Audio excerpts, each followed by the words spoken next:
Good morning. If you're using portfolios and the portfolio timeline, this is a trick that you might gonna enjoy. The timeline in portfolio is good, but it's not as good as the one in project, and it's a bit lagging behind in terms of features.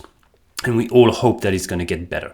Also, visually, it might not look like what you expect, and you might expect something more tailored to the way you work or include your company logo somewhere. You might wanna do something custom.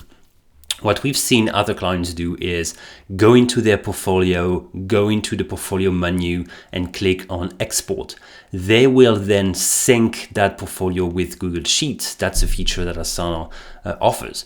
When you click on that button, it creates a spreadsheet in Google Sheet and it keeps the portfolio in sync.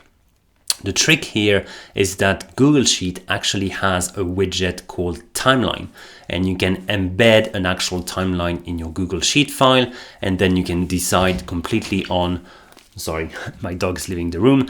You can decide completely on what the timeline looks like.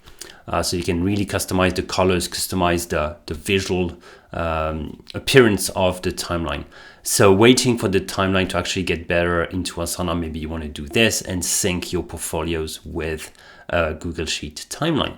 This was episode 97 of the Asana Morning Podcast. I will see you tomorrow.